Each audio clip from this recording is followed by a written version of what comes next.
Hey dear. Hi, I'm Tory Pope.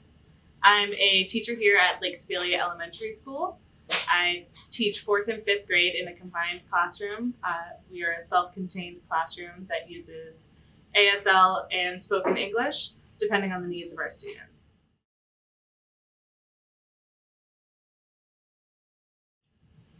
We implement a lot of the Fairview reading program strategies in our classroom. So we work on echoing before we dive into solo reading. We work really hard on using bridges, so using English phrases that have one sign, identifying those so that students can identify them quickly and can read more fluently when they're reading independently.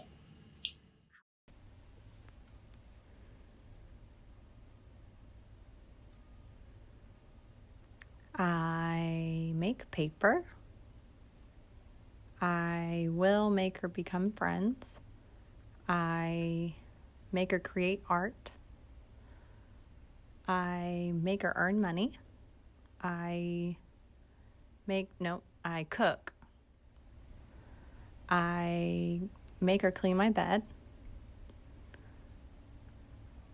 I'm forced to do my homework or make to do my homework. I arrive.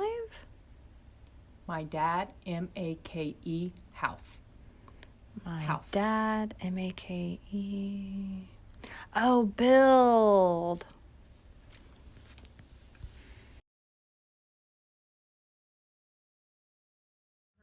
So we do a quick review of her word books, just to get her, brain working and awake.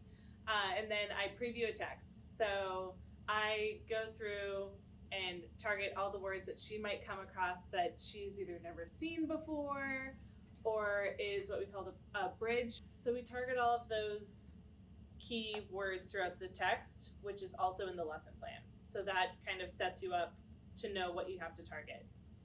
And then we go through the text and then we echo read. So I'll read the section first and then it's her turn, so that she gets that modeling of what it's supposed to look like.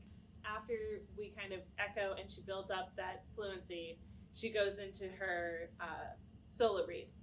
And once the kids are warmed up with that echo and they're kind of getting the flow of what the story is set up like, they really just can go with it.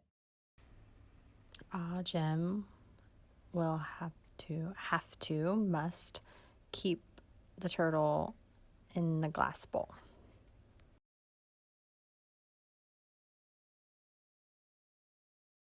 When this first came out, kids were kind of getting used to it. They were so used to signing the, to, it, is, are, whatever it may be.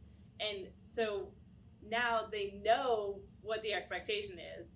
And so when we go through again, she got to have to. And she went to sign have to. And I tapped it again and looked at her and she goes, have to. Because she knows it means must, need to. So when I've been sitting down with my students, I've found that my students who are chatty Cathys, who love to talk all day long and have excellent speech and excellent listening skills, still prefer to sit down and sign when they're reading.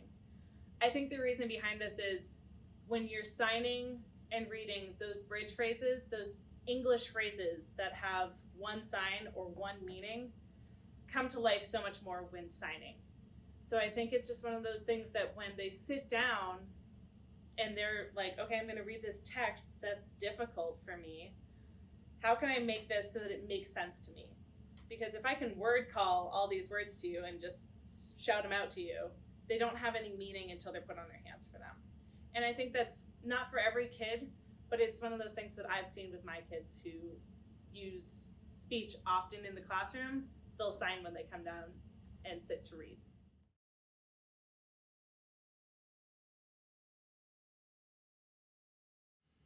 So last year in January, I had, through our whole department here, we had 10% of our students reading on grade level. And when we did the same data in June, we were up to 20%. Last year, I had several kids reading on kindergarten, first grade level, in 4th and 5th grade. And now my lowest students are reading at a first grade level, but I have kids reading on 3rd, 4th, and 5th grade level as well. you.